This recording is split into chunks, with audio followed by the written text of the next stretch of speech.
नमस्कार, मैं हूं शरद द्विवेदी और एक बार फिर आपका बहुत बहुत स्वागत है। खास पेशकश युवाओं पर केंद्रित, युवाओं पर जो फोकस करते हुए हमारा खास कार्यक्रम है बोलो बोलो मुंह तो खोलो। आज इस खास कार्यक्रम में हम बात करेंगे नौजवानों के लिए उस ट्रेनिंग की, उस फिनिशिंग की, क्योंकि हम ये लगातार देख रहे हैं कि ये मांग पूरे देश से उठ रही है कि हमारे पास अच्छे स्कूल्स हो सकते हैं, हमारे पास अच्छे कॉलेजेस हो सकते हैं, लेकिन हमारे पास वो फिनिशिंग स्कूल नहीं है जो हमारे नौजवानों को, हमारे नौजवान बच्चों को, एस्पिरेंट्स को, जो ऑल इंडिया लेवल पर या स्टेट लेवल पर एग्ज़ाम्स देते हैं, बैंकिंग, एसएससी, कुछ भी देते हैं, उनको फिनिशिंग टच के लिए तैयार करने वाले इंस्टीट्यूशंस नहीं हैं। ये सबसे पहला काम है स्कूल का और उसके बाद कॉलेज का, कि वो एक बच्चे को तैयार भी करे कि वो जब कॉम्पिटिटिव वर्ल्ड में जाएगा तो वहाँ उसको अनजाना और अजनबीपन नहीं लगेगा, उसे पता होगा कि कैसे शुरुआत करनी है।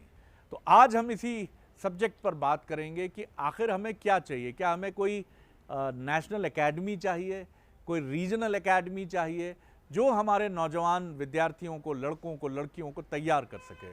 तो मुलाकात करिए, मेरे साथ जो मेहमान हैं उनसे हम मिलते हैं और परिचय उन्हीं से लेते हैं। चलिए, माइक्रोफोन आपके हाथ में है तो मैं आपसे शुरू करता हूं। अपने नाम के साथ आप मुझे बताइए, आप क्या कर रही हैं, आगे सपना क्या है, क्या शौक है आपके, जल्दी जल्दी बताइए मुझे। नमस्कार, मेरा नाम अनुप्रिया शुक्ला है।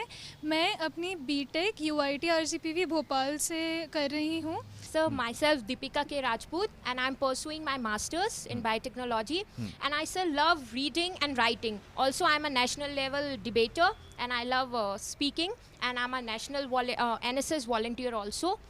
So इन लोगों को भी बोलने दीजिएगा। yes sir. डिबेटर है नेशनल लेवल की तो No, बड़ा sir, nothing like ना that. ज़्यादा स्पेस लेने की कोशिश हो ही जाएगी। Not at all, चलिए, sir. मैं आता हूँ आपकी तरफ। सर मेरा नाम श्रेयाम भोरे है। मैं अपना बीटेक बिट्स पिलानी से कर रही हूँ। अभी आगे के लिए मेरे एस्पिरेशंस ये हैं कि अभी मेरा फर्स्ट ईयर है, सो इफ़ थर्ड ईयर तक I will explore other domains and if I get incline towards the startup culture जो आजकल बहुत उभर रहा है, तो मैं उसकी तरफ जाना पसंद करूँगी। और क्योंकि कॉलेज इतना प्रेस्टिजियस है तो I will always aim for a good decent placement. बहुत अच्छी बात। श्रेया ने एक बात कही, आप लोगों ने नोट की? किसने नोट की? श्रेया ने कहा मेरा कॉलेज बहुत प्रेस्टिजियस है। ये एक टैग होता है ना? आप लोग भी महसूस करते होंगे कि अच्छा कॉलेज यानी एक बड़ा प्रेस्टिजियस। Confidence boost. हाँ, चलिए। नमस्ते, मेरा नाम है केशव माहेश्वरी और मैं चार्टर्ड अकाउंटेंसी कर रहा हूँ और साथ में मैं अपनी अंडर ग्रेजुएट दिल्ली यूनिवर्सिटी से शहीद भगत सिंह कॉलेज से कर रहा हूँ। एंड फॉर द फ्यूचर मैं यही चाहता हूँ कि अभी मैं इस कोर्स को ही कंप्लीट करूँ एंड इसमें ही आगे फाइनेंस की फील्ड में परस्यू करूँ कुछ। जय हिंद सभी को। मेरा नाम विशाल चांदवानी है। मैं बीएसएस कॉलेज का छात्र हूँ। बीएसएस में बीकॉम ऑनर्स सेकेंड ईयर का छात्र हूँ मैं। मुझे आप सभी को बताते हुए बेहद खुशी हो रही है कि मैं राष्ट्रीय सेवा योजना का एक स्वयंसेवक भी हूँ। क्या बात है। आप और आगे चल के मुझे टॉप 20 स्कूल से एमबीए करना है और उसके साथ ही साथ मेरा लाइफ में एक मोटिव है कि जितना ज़्यादा हो सके मैं सोशल वर्क कर सकूँ, समाज के प्रति जितना अच्छा काम हो सके वो मैं कर सकूँ। वो मैं सिर्फ आपके अभिवादन के तरीके से समझ गया था। जय हिंद, जय हिंद, जय भारत, यानी कहीं ना कहीं राष्ट्र निर्माण, समाज के प्रति एक कमिटमेंट, समाज के प्रति एक दृष्टि। और मुझे बहुत अच्छे लगते हैं वो युवा जो अपने जीवन के बहुत आरंभ में ये तय कर लेते हैं कि वो सिर्फ अच्छा करियर, धन और प्रतिष्ठा ही नहीं अर्जित करेंगे बल्कि समाज के लिए भी कुछ करना चाहेंगे। मुझे बहुत अच्छा लगा। बहुत आप सभी को बधाई। आप सब कुछ ना कुछ अलग करते हैं। सबसे पहले मैं श्रेया से ही शुरू करूँगा। श्रेया, आप बिट्स पिलानी से हैं और मैं कुछ फिगर्स ज़रूर बता दूं कि मध्य प्रदेश की मैं बात करूं या छत्तीसगढ़ की बात करूं तो यहाँ रेवेन्यू इंस्पेक्टर या कांस्टेबल या फिर सब इंस्पेक्टर का अगर कुछ पोस्ट निकलती हैं तो 15 से 20 लाख एस्पिरेंट्स वो फॉर्म्स भरते हैं। लेकिन इन्हीं में से एक साइजेबल क्राउड पीएससी की तरफ जाता है, स्टेट पब्लिक सर्विस कमीशन, और बाद में यूपीएससी के लिए भी जाता है। यही वो कन्फ्यूज़न है कि आप हाईवे पर आकर भटक जाते हो कि मेरे को पटवारी की परीक्षा भी देनी है, मेरे को डिप्टी कलेक्टर की भी परीक्षा देनी है और मैं तो आईएएस में भी हाथ आजमा लूँगा। कॉन्फिडेंस कहाँ है मुझे नहीं मालूम। क्या कहोगी श्रेया? मैं यही कहना चाहूँगी कि हमें गाइडेंस चाहिए, क्लियर माइंड चाहिए, क्लियर माइंडसेट चाहिए। और जैसे हम जब स्कूल पास आउट करते हैं तो मुझे लगता है हमारी उतनी उम्र नहीं होती कि हम खुद से एकदम इन्फॉर्म डिसीजन ले सकें। तो उसके लिए हमें चाहिए कि हमें कोई और सारे ऑप्शंस जो हैं उसके बारे में अच्छे से बताए और फिर हम अपना डिसीजन ले सकें। श्रेया, मुझे बहुत ईमानदारी से बताइए कि आपके बिट्स पिलानी में सिलेक्शन में आपके स्कूल का कितना कंट्रीब्यूशन रहा? सर देखिए, बिट्स पिलानी के लिए जो प्रेपरेशन करी है मैंने वो पूरी कॉम्पिटिटिव जो होती है, तो सर उसमें स्कूल का तो मैं कहूँगी बहुत ही कम परसेंटेज रहा है कंट्रीब्यूशन। आपने कोई कोचिंग ली थी उसके? यस सर, मैंने कोचिंग भोपाल में या बाहर? सब भोपाल में ही ली थी। और सर मैं यही कहूँगी कि जो कोचिंग से मुझे मिला है, क्योंकि सर अब कंपटीशन इतना ज़्यादा बढ़ गया है कि पहले अगर किसी बच्चे के मतलब मान लीजिए अगर हम 10 साल पहले की बात करें तो 100 में से अगर वो 30 नंबर ला रहा था तो सिलेक्शन हो जाता था, पर सर अब 88 पे भी बच्चों का सिलेक्शन नहीं होता। इसलिए कोचिंग जो है, सब लोग कोचिंग की तरफ ही जा रहे हैं आजकल। ये बड़ा सवाल है साहब, ये मैं भी जानना चाहता हूँ इसका जवाब कि जब आप स्कूल में 12th में या ग्रेजुएशन लेवल पर आप जब 90% से ज़्यादा नंबर ला रहे हैं तो ये किस काम के हैं? जब आप कॉम्पिटिटिव वर्ल्ड में आते हैं तो ये 90% ज़ीरो हो जाता है। और माफ़ कीजिएगा, हो सकता है ना भी होता हो, लेकिन फिर आप शुरू करते हैं, जैसा श्रेया ने बहुत ईमानदारी से कहा कि बहुत ज़्यादा फ़ायदा बिल्कुल नहीं मिला उन्हें और कोचिंग से उन्होंने वो एक सिलसिला सीखा। आप विशाल क्या कहेंगे? जी नहीं सर, मैं सहमत हूँ इनसे। सर मैं ये कहना चाहूँगा कि आज के युवा में शक्ति बहुत है, पावर बहुत है, सारी चीज़ें बहुत हैं, बट एक चीज़ की जो नीड है आज के युवा को वो है प्रॉपर करियर गाइडेंस की। हम 12वीं में रहते हैं सर, तो हमारे पास कौन देगा सर? प्राइवेट कोचिंग वाले तो बड़े पैसे लेते हैं। सर वही मैं बता रहा हूँ कि हम जब 12वीं में रहते हैं तब हमारे पास इतने ऑप्शन रहते हैं। हमारे घर वाले बोलेंगे बेटा ये कर लो, किसी फ्रेंड्स के पास जाएंगे आप, ये भाई ये कर लिया अच्छा ऑप्शन है, किसी कलीग से पूछेंगे भाई ये कर लिए भी बहुत अच्छा ऑप्शन है। तो हमारे पास इतने सारे ऑप्शन आते हैं कि रैंडमली कोई भी बच्चा कोई भी ऑप्शन उठा लेता है और फिर लाइफ टाइम उसको रिग्रेट होता है। तो उसका एक अच्छा ऑल्टरनेटिव ये हो सकता है कि स्कूलिंग से ही जब हम 12th में रहते हैं तो हमारे जब 12th में हमारे पास प्रेशर जब थोड़ा सा कम रहता है, जब पीक टाइम नहीं आता, तब से ही हमारी एक प्रॉपर। आप लोगों के स्कूल्स में मुझे हाथ उठाकर बताइए, क्या 12th स्टैंडर्ड 11th स्टैंडर्ड में कोई करियर काउंसलर्स आते हैं? बहुत कम आते हैं। मतलब मैं इसका क्या मतलब समझूं? आए लेकिन वो बहुत बेनिफिशियल नहीं होते। सर मैं ये कहना चाहूँगा कि पहली बात, अगर कोई ये कहना चाह रहा है कि हमें गाइडेंस नहीं मिली या कुछ नहीं मिला, तो आज की डेट में सब इतना अपडेटेड हैं और इतने ज़्यादा मॉडर्न है कि आपको गाइडेंस की ज़रूरत क्या है। आप खुद से गूगल चला रहे हैं, दिन भर चला रहे हैं, आप दिन भर सोशल मीडिया चला रहे हैं, तो आपको खुद से भी अपडेटेड होना चाहिए। थोड़ा अन्याय कर रहे हैं आप ऐसा कह के, ये बड़ा स्वीपिंग स्टेटमेंट है सर। मैं वो कंट्रोवर्शियल स्टेटमेंट देने से उस मीर खीर विवेक जिसको हम कहते हैं कि उसमें से पानी और दूध अलग करना is a very skilled job sir. मेरा ये कहना है, मैं ये नहीं कह रहा कि सब कुछ बच्चा ही करेगा। टीचर हैं, मेंटोर हैं, आपको अगर आपके उनसे अच्छे रिलेशंस हैं स्कूल में आपके, सर सीधी बात है, सबको ये बात पता है कि 40 की क्लास में 40 पे तो कोई नहीं आने वाला। आपको अपने तरफ से कुछ करना पड़ेगा, तभी आप आगे बढ़ पाएंगे, उनसे बात कर पाएंगे कि मैं क्या करूं और क्या कर सकता हूं। दीपिका की तरफ मैं आता हूं। दीपिका, मैं इस पे ये कहना चाहूँगी कि जैसे ही हम लोगों ने स्कूल के बाद कॉलेज में कदम रखा तो वहाँ एक सेल हुआ करता है, करियर गाइडेंस सेल। तो मुझे अभी भी याद है जब पहली क्लास वहाँ हुई तो उन्होंने सब बताया, सारे स्ट्रीम्स के बच्चे थे, बीट आर्ट्स, कॉमर्स, साइंस। तो उन्होंने बताया कि आप आर्ट्स करोगे तो आपको किस फील्ड में जाना है, और आप यूपीएससी करोगे तो मतलब आपको सारे उसके बारे में जानकारी दी। आधे से ज़्यादा बच्चों का रिएक्शन ये था, अगर हमें ये स्कूल में बताया होता तो आज हम शायद यहाँ होते ही नहीं। तो स्कूल में सर मैं एक डिफरेंस बताना चाहूँगी, स्कूल में होता है करियर काउंसलिंग और जिसकी मैं बात कर रही हूँ वो है करियर गाइडेंस सेल। सर इसमें बहुत बारीक अंतर है और वो ये है, करियर गाइडेंस सेल हमें ये बताता है कि आपको आगे क्या करना है, आप कौन सा सब्जेक्ट आगे ले सकते हैं आपके उससे। बट करियर काउंसलिंग जो है वो ये है कि आपने चूज कर लिया है तो वो आपको उसमें गाइड करेगा। मतलब मोटे तौर पर ये बहुत उपयोगी एक एक्सरसाइज नहीं है आपकी निगाह में भी? ये जो आप बोल रहे हैं फिनिशिंग स्कूल्स की जो नीड है ये बहुत स्टार्टिंग से शुरू हो जानी चाहिए। जैसे अमेरिका में, स्टेटिंग एन एग्जांपल, मेरे कजिन्स हैं, they are thorough with most of the things जो हमें बड़े होके पता चलती है। तो इस नीड को, स्टीरियोटाइप को चेंज करना हमें बहुत कम एज से करना है। एंड जैसे श्रेया ने बोला कि बच्चे समझ नहीं पाते कि हमें कैसा डिसीजन लेना है when it comes to our career, right. And जैसा केशव ने भी बोला कि you have to be self informed. ज़रूरी नहीं है कि आपको 4 जगह से आपको इन्फॉर्मेशन मिली, आप हर जगह जाके कंफ्यूज हो गए। मुझसे ही बोलोगे कि भाई मैं इंजीनियरिंग कर रही हूँ, बट अच्छा ठीक है, तुम आर्ट्स में भी जाके एक्स्ट्रा करिकुलर में काम कर सकती हो, आगे जाके इसमें स्टार्टअप खोल लो एंड ऑल ऑफ दैट। तो आई थिंक बिल्कुल ठीक है, तीनों चीज़ों पे अपने अपने बेसिस पे इन्फोसिस होना चाहिए। एक करियर काउंसलिंग हो गई, उसके बाद बच्चे को एक पाथ क्लियर होना चाहिए, जिसके बाद या तो डिसीजन ले कि हाँ मुझे यहाँ पे जाना है या नहीं, मुझे इसके अलावा कुछ और करना है। चलिए मैं सेल्फ इन्फॉर्म्ड भी हूँ अगर, तो क्या मेरा सिस्टम इतना वल्नरेबल है?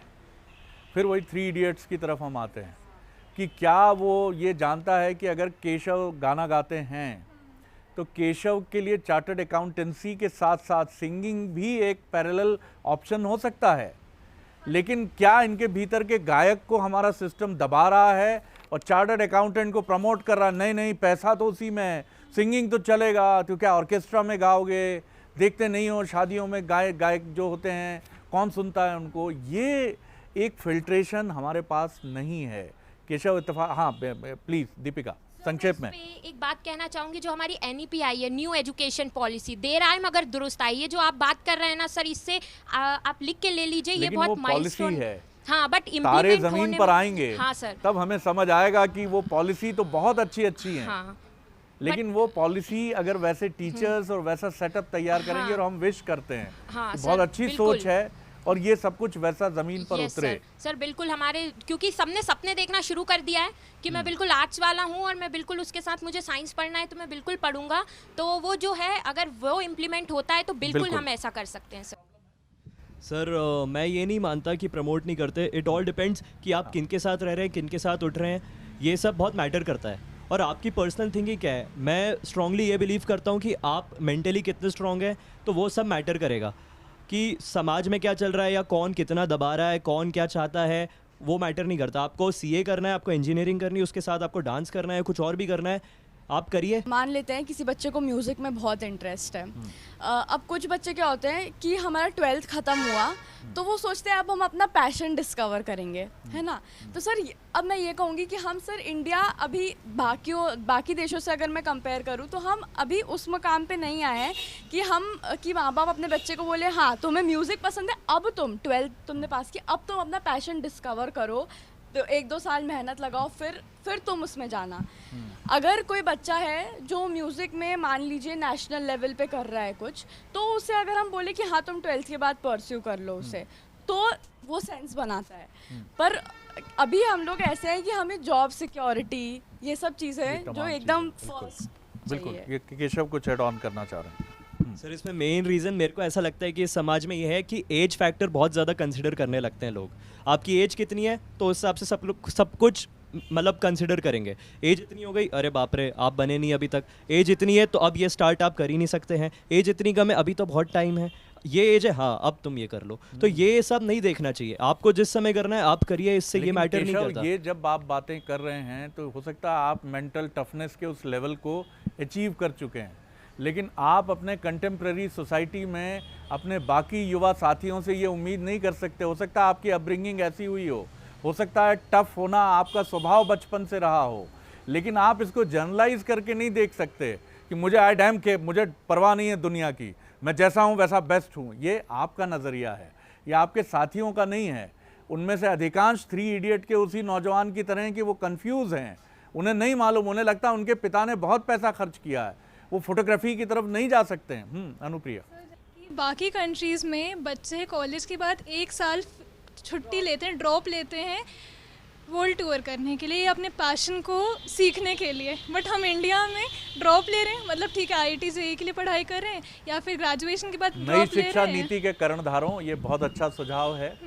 आप इन बच्चों को वो बिट्स पिलानी से निकलें, कहीं से भी निकलें, 1 साल उनको छोड़ दीजिए सर, सिलेक्शन के बाद छोड़ दीजिए, तनख्वाह थोड़ी बहुत देते रहिए और इनको इनका पैशन करने दीजिए सर।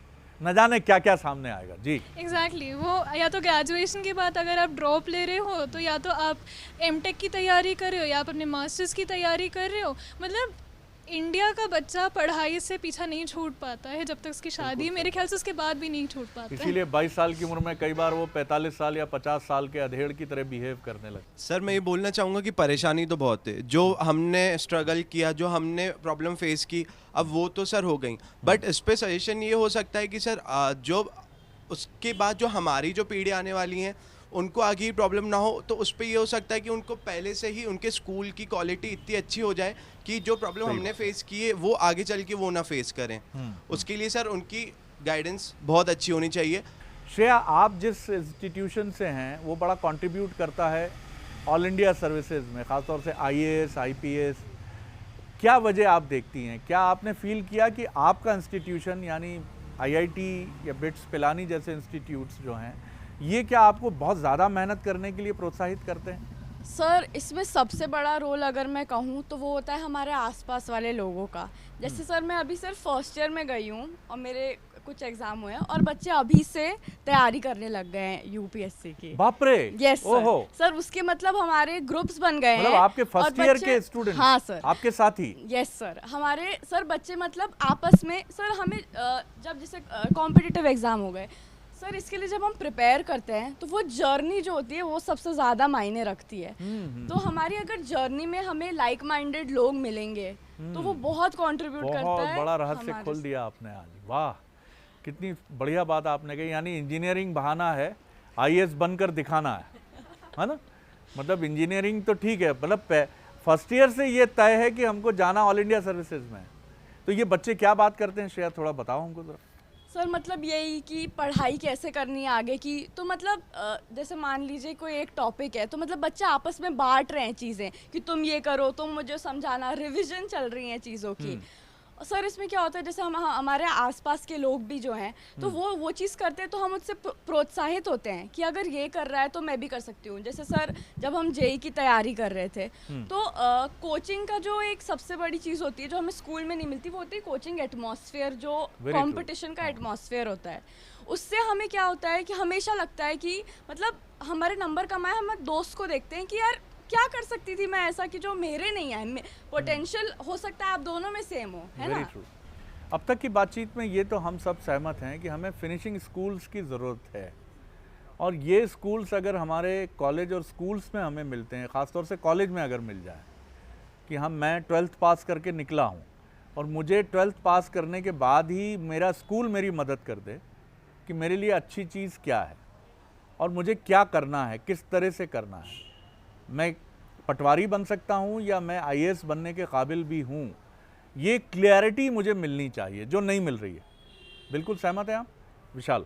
बिल्कुल सहमत हूँ मैं आपकी इस बात से। सर मैं आपके मंच से ये अपील भी करना चाहूँगा सरकार से कि सर एक इस चीज़ को बहुत कंपलसरी कर देना चाहिए, पेन एंड पेपर पे नहीं, उसको प्रैक्टिकली ये चीज़ इम्प्लीमेंट होनी चाहिए कि हर बच्चे को 12th से पहले बहुत क्लियर हो कि उसको आगे चल के कौन सी फील्ड में जाना है, उसको उसके सारे एडवांटेजेस डिसएडवांटेजेस पता हो, मुझे कैसे कॉम्पिटिटिव एग्ज़ाम की प्रिपरेशन करनी है, मुझे आगे चल के उसमें कितनी मेहनत करनी पड़ेगी, सिर्फ पढ़ाई ही काफ़ी है कि नहीं, हमें जो ग्रुप डिस्कशन की जो राउंड्स होते हैं उसको कैसे क्लियर करना है। तो मैं एक बात बताना चाहता हूँ कि मैं भी आज की डेट पे फर्स्ट ईयर में हूँ, जबकि मेरे को होना सेकंड ईयर में चाहिए। मैंने कोई ड्रॉप नहीं लिया था, मैं यहाँ पे CA ही कर रहा था, और मेजॉरिटी बच्चे CA के हर साल डमी कॉलेज ले लेते हैं जी। मैं फर्स्ट ईयर डमी कॉलेज में था। फिर बट मेरा नेचर और मेरे को जो सब कुछ देख के समझ आया कि आज की डेट में कॉलेज जाना बहुत ज़रूरी है, जबकि ये एनवायरनमेंट में नहीं है। अगर सबके हिसाब से देखें तो सब वैसे ही चल रहे हैं, यहाँ पे सबके सब वैसे ही जा रहे हैं, एक डमी कॉलेज है, कोई मैटर नहीं करता, CA कर लेंगे हो जाएगा।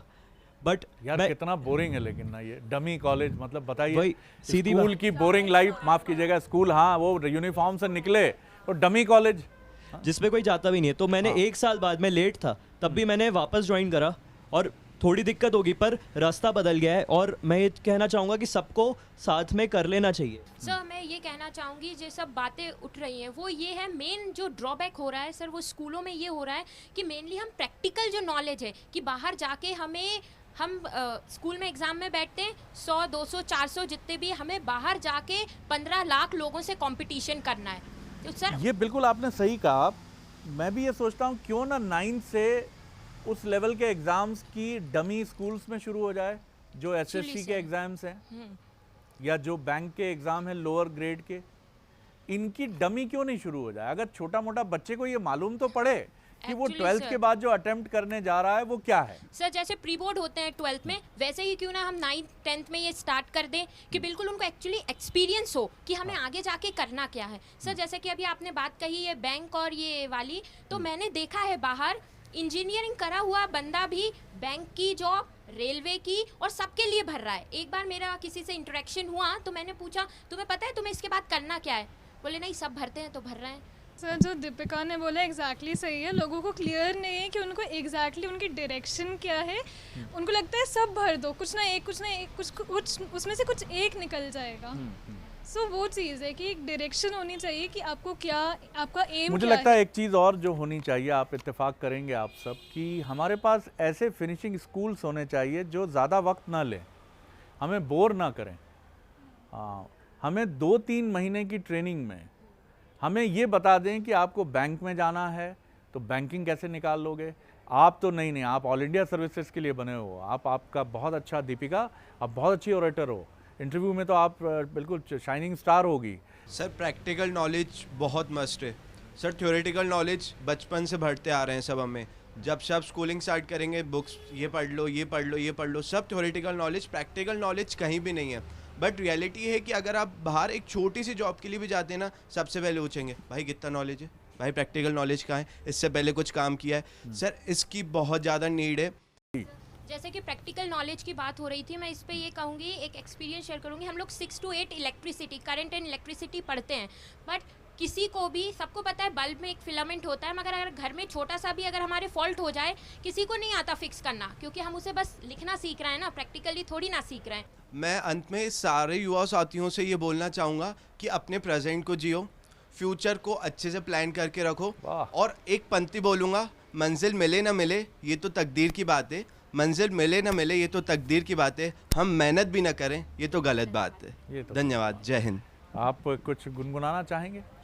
जाने कितने लबों पे गिरे हैं, वाह, जिंदगी से कई फासले हैं, बस जीते हैं क्यों सपने इन आँखों में, लकीरें जब छूटे इन हाथों से यूं बेवजह, जो भेजी थी दुआ वो जाके आसमां से यूं टकरा गई कि आ गई लौट के सदा।